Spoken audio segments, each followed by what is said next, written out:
I've done some interviews in my time here at the Melbourne Football Club. I haven't been so excited about this, about any of them, as I am about this, because we have the great man, the Wiz, Jeff Farmer. Welcome back to the Melbourne Footy Club, mate. Cheers, brother. It's great to be back. Back at the G. It is where it all started. Yeah. Back in the end of '94, I was fortunate enough to be drafted and came across basically to fulfil a dream. And I was fortunate enough to be able to play 14 years, but in particular 7 years at Melbourne. Yeah. What were those years like at Melbourne, those 7 years? Because it was away from home. You know, it's a long way to Western Australia, isn't it? Did you enjoy that? Did you have a good time? Yeah, look, when I first started, obviously I used to get pretty much homesick all the time. Had to adapt to the weather, being a long way away from home.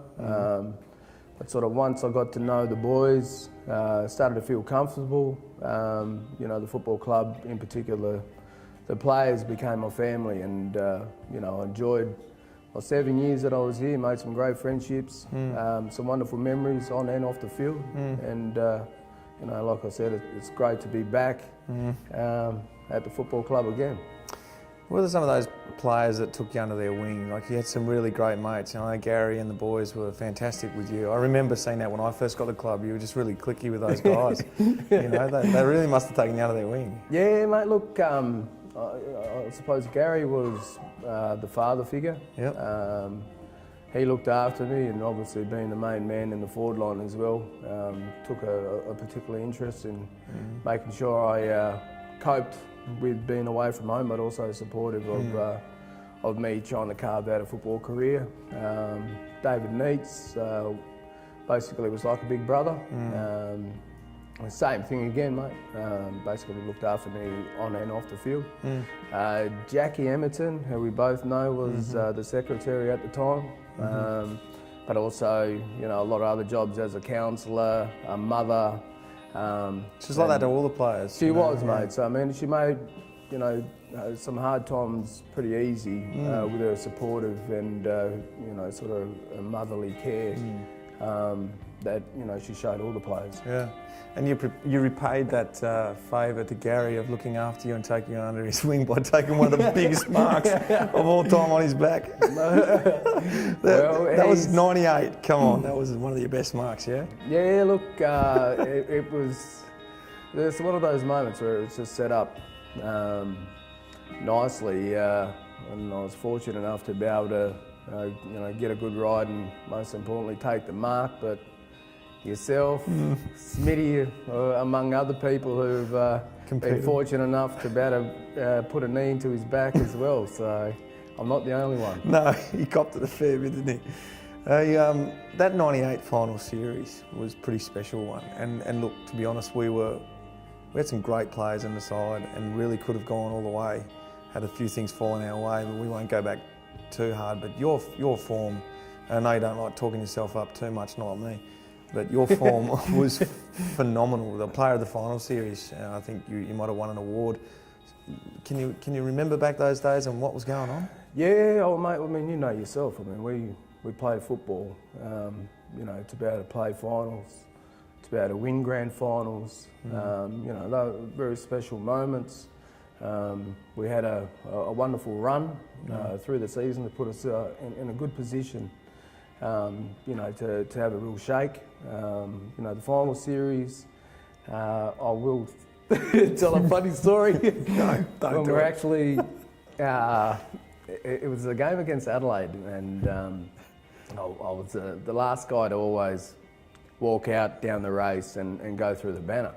On this particular day, I'm about to walk through the banner, and I look to the left-hand side, and for some reason, something catches my eye.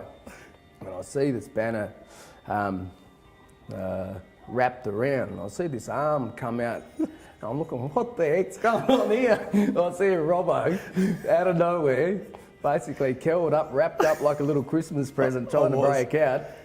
Deadly you stuff. know, next thing you know, I'm laughing, and you know, only moments away from playing a final and most important game to be able to set ourselves up for the ultimate. I was like a mummy.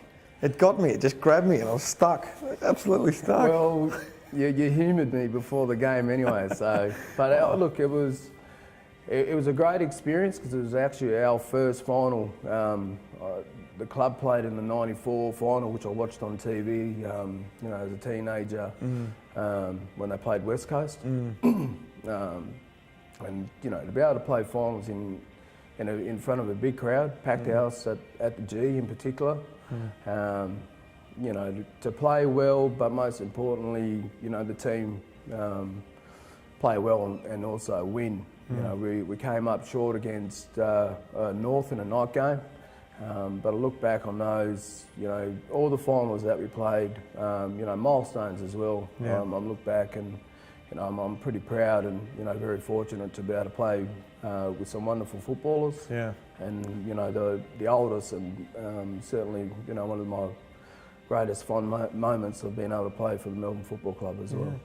You were a real favourite amongst the Melbourne supporters when you were here. You really were. It was phenomenal. The Wizard. Where did the Wizard come from? Obviously the wizardry out on the football field, but who gave you that name? And can you talk about why you reckon the fans loved you so much, and they still do? Yeah, look, there was a guy called Bernie Dunn, who's a WA recruiting guy. He actually came to watch, I think it might have been either Darren or Damien Gasper, who played at the same WA football club, South Fremantle.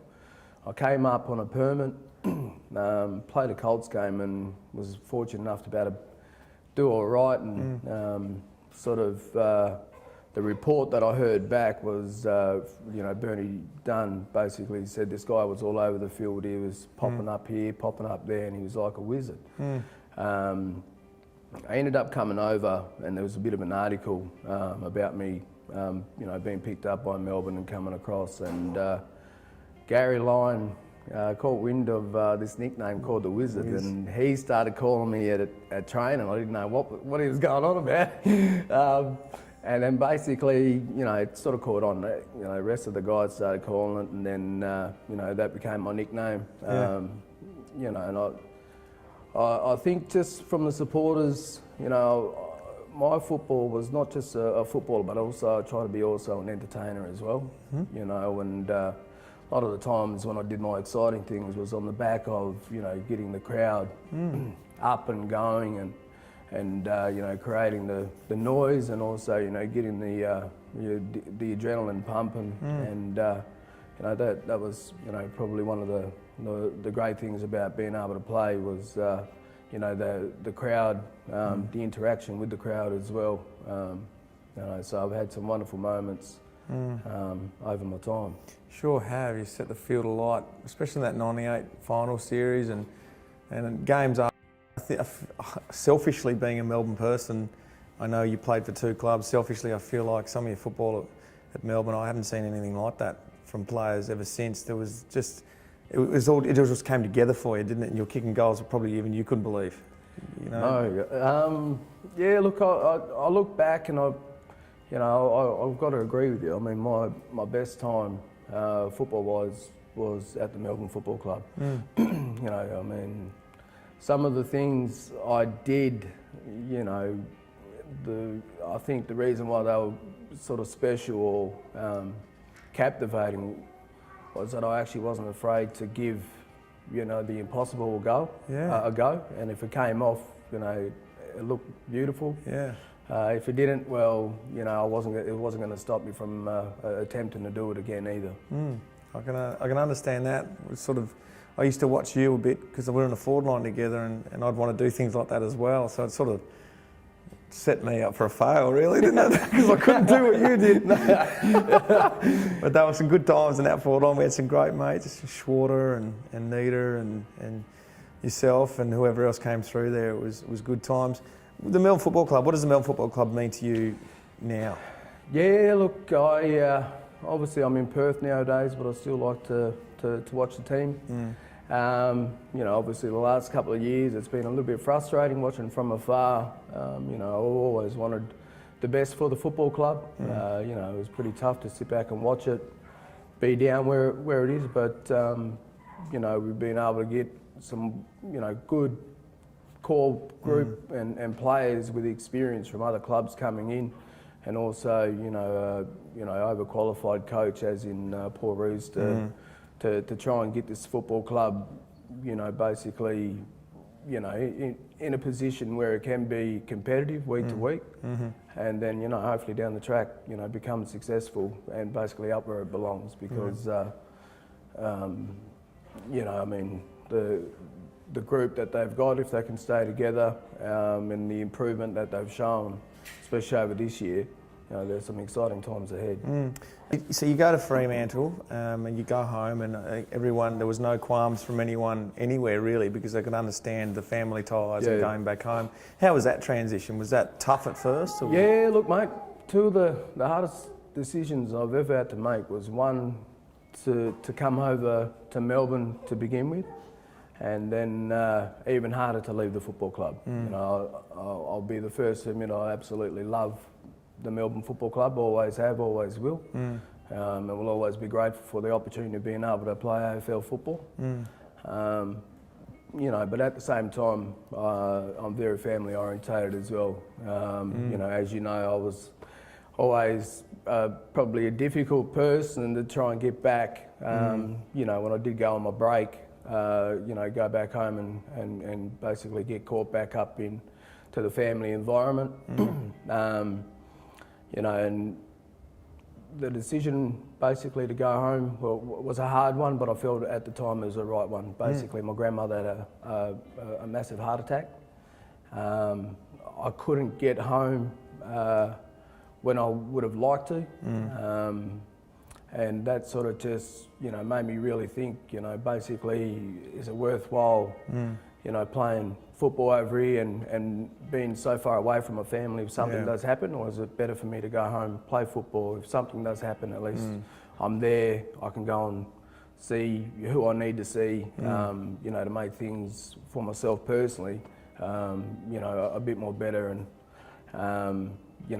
it was never about money, because I could have stayed at the football club and received the same money, but basically the family strings pulled at my heart, and basically I had to leave the football club, and some wonderful mates that I made also, and some wonderful memories as well, basically behind. But I've always, like I said, loved the Melbourne Football Club, and very grateful, like I said before, for the opportunity of being able to play football in the first place. Yeah. A lot of people see your football on the field, and they see, when you've retired now, that everything that you were good at gets better and everything you were poor at gets worse. But you were good at kicking a goal and taking a mark. But people don't know behind the scenes, you actually were a leader at the Melbourne Football Club in your last couple of years, and you took it upon yourself as a proud Indigenous person, who not necessarily seen as like captains of football clubs, because that's what we hope to see in the future. But it's certainly bucking a trend. You were really leading the way in terms of leadership, especially as an Indigenous man. Yeah, well, when I got to the football club, mate, there was only myself, Sean Charles, Andy Lovell, the only Indigenous guys going around. So I felt like a leader, not just as an Indigenous person, but also, football-wise as well. I wanted to be successful. And as I got a bit older, I did become one of the more experienced people around the club, and basically needed to show a little bit of leadership on and off the field. And I had a great time. I was fortunate enough when I first came to the football club. We had a wonderful group of leaders. Gary Lyon, Jim Steins, Todd Viney. I could keep throwing names. And then and then eventually, they moved on, and then the next nucleus of group came through. We had Nita, Swarter, myself, Adam Uze, Jeff White, Woden, and I could rattle off some of the names, and that's where I always, you think back, especially, when we were playing and when we were up and going, you look back and you just wish certain things would have felt, a certain way. We could have actually won a premiership with a calibre of players, and obviously a wonderful coach in Neil Danner, and the game plan that he had as well. Just unfortunate, just wasn't meant to be. But think about that every day. What could happen? Yeah, we could have ended a 50-year drought. That's about to clock over 50 years. Hey, a couple of quick ones. Favourite football memory? I would say favourite would be any of the milestones and finals in particular as well. Yep. I can't pick one because it'd be doing the other ones injustice, you know. So I think any time there was a milestone or a final to be able to play, I've always said that, you know, the best and the worst day of my life was the grand final. You know, basically to get to the ultimate in front of nearly almost 100,000 people. Mm-hmm. You know, we've all dreamed about getting there and dreamed about winning, but sadly we're on the flip side, and you know, we ran into a team called Essendon and they were just invincible for the whole season, and you know, they were unstoppable. They taught us a lesson that day, but you know, that there is also another highlight that I look back on proudly as well. Toughest opposition, toughest person you played on? Toughest, mate, old school.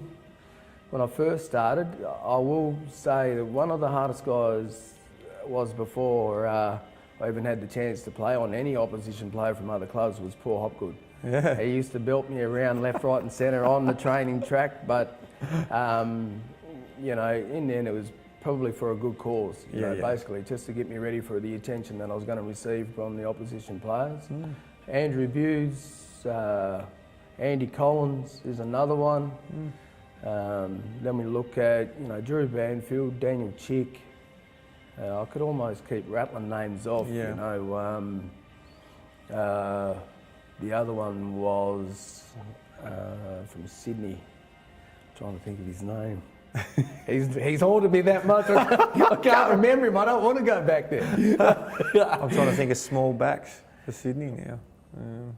Yeah, well, there was Crouch, but there was another guy who. Well, there's Benny Matthews, who's assistant coach now, but he might have been a bit after you. No.